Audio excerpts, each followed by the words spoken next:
Doncs bé, aquest parc té una gran potencialitat, que és que és un parc que s'ha treballat durant 30 anys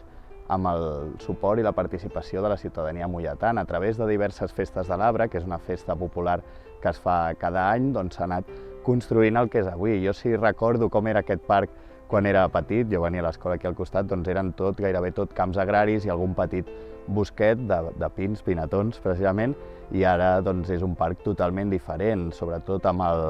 el guiatge i l'expertesa dels tècnics municipals, doncs s'ha anat construint el que seria aquest parc, un parc ara sí amb boscos, amb diferents camins, marges, i que és sobretot molt utilitzat per la ciutadania per passejar, per venir a passar una estona al cap de setmana, per exemple, per fer esport, però que nosaltres el que pretenem és que, ja que aquest parc forma part de l'espai periurbà, connecta el que seria el Mollet urbà amb l'espai natural de Gallecs, doncs que sigui també un punt importantíssim de biodiversitat a la ciutat. I així ens ho diuen els diferents estudis que hem anat fent. Hi ha més de 200 espècies, 80 animals i 120 vegetals, les quals doncs, això ens ajuden en aquest projecte de ciutat verda que tenim, en el qual volem que la natura torni dintre de la ciutat.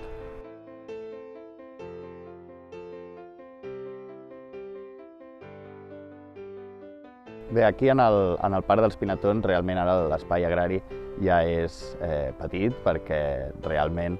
doncs, tenint Gallecs al costat, allà és on realment hi ha aquests esforços de recuperació d'aquesta agricultura històrica, també tot el que seria el foment de l'agricultura ecològica. Hi ha un projecte molt potent perquè aquests productes també siguin consumits a la ciutat o, per exemple, en alguns equipaments públics, com poden ser les escoles bressol, com pot ser també l'Institut Municipal de Serveis als Discapacitats. Al final, aquí al Parc dels Pinetons el que nosaltres pretenem és que sigui un espai de mosaic, que hi hagi diferents espècies d'arbres, d'arbustos, de plantes i també alguns camps que encara queden, doncs, que sí que puguin ser sembrats perquè també les persones doncs, vegin què és el que es feia abans aquí, no? I en aquest sentit hi ha una potencialitat molt gran també d'aquest parc, que és que aquí tenim l'Hospital de Mollet, un hospital importantíssim en l'àmbit del Baix Vallès, 160.000 usuaris potencials, i al final l'hospital té aquest parc davant, que això fa que sigui també un hospital molt especial, no? I en aquest sentit aquesta part de mosaic també encaixa perfectament, no? I per tant no seria tant aquí en el Parc dels Pinetons una agricultura de consum, sinó més aquest espai de mosaic. En canvi a Gallecs sí que tenim aquesta potencialitat que volem que sigui, doncs, en definitiva, el pulmó verd de Mollet, però també a la vegada un lloc on hi hagi aquesta agricultura ecològica que permeti que pagesos i pageses doncs, puguin treballar-hi.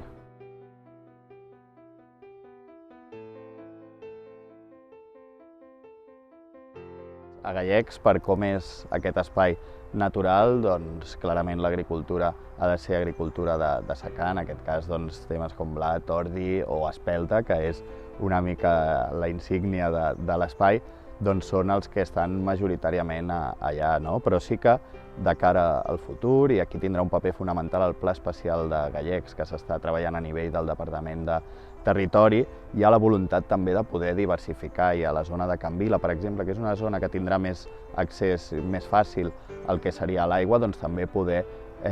explorar les alternatives que puguin anar en aquest sentit. I per tant, doncs, això nosaltres sobretot tenim aquest objectiu de ser el màxim respectuosos amb el territori. A nivell de l'aigua, doncs ara mateix la situació tampoc està molt definida, hi ha una sèrie de pous però que han de compartir també amb la gent que hi viu allà, per tant s'ha de ser molt respectuosos amb aquest consum i per això doncs, sobretot l'agricultura és, com et deia, de secà.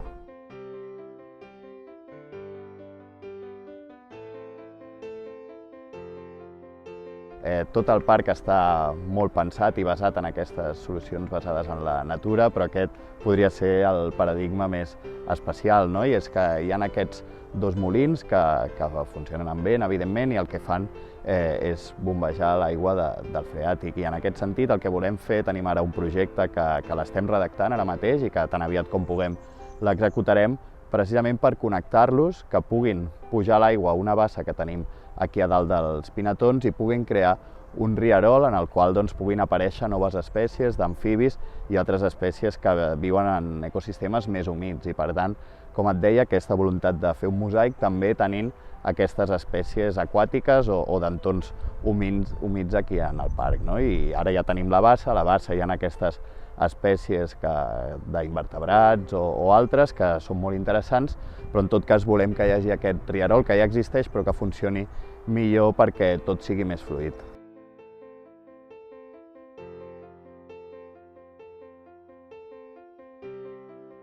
Per nosaltres també és molt important tota la part comunicativa i pedagògica perquè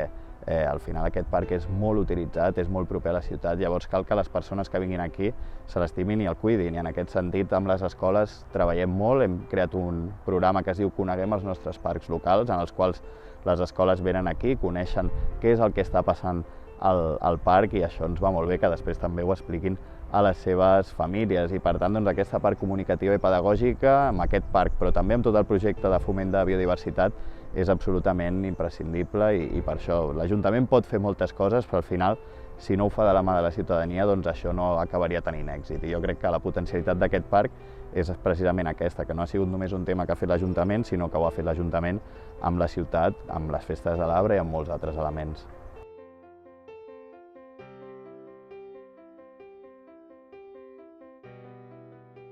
Ens contacten força per conèixer no només el Parc dels Pinatons, sinó tot el projecte que tenim de biodiversitat a la ciutat. Fa poc teníem alumnes d'un màster de la Universitat de Girona, de la UPC també, hem fet algunes visites conjuntament, i és que el cas de Mollet és una mica especial. Mollet és una ciutat molt compacta, el Mollet urbà són 3-4 quilòmetres quadrats en els quals vivim 50.000 persones, que la majoria doncs, són persones treballadores, que no tenim pati a casa, i per tant la ciutat, les places, els parcs són el nostre pati. En aquest sentit, doncs per això té tanta importància el que serien els espais verds. Paral·lelament, fa uns anys vam decidir fer aquest canvi del que seria la jardineria clàssica, més de tenir les plantes i els arbres bonics, cap a aquest foment de la biodiversitat, perquè ens ajudi a combatre les plagues, perquè ens ajudi a portar la natura dins de la ciutat. I en aquest sentit som un exemple. Vam guanyar l'any passat la Flor d'Honor Pere Cabot a les Viles Florides, en reconeixement a tota aquesta tasca que no és dels últims 5 o 10 anys, sinó que, com et deia, portem 30 anys a Mollet fent aquests passos perquè teníem l'objectiu molt clar, i per això doncs, nosaltres sempre contents d'explicar-ho. I també em deies si altres ciutats ho podrien replicar. Jo penso que i tant, sobretot es tracta de tenir l'objectiu clar, i si tens més recursos, doncs, evidentment podràs anar més ràpid, però si no, doncs, es tracta d'anar fent passos en aquest sentit. Nosaltres, quan, per exemple, hem de fer una actuació en un parc, en un carrer, doncs sobretot sempre ho mirem amb aquest prisma de que després sigui un tema que sigui fàcil de mantenir i que es pugui doncs, mantenir durant el temps. Sobretot és tenir clar aquest objectiu cap al que vols anar.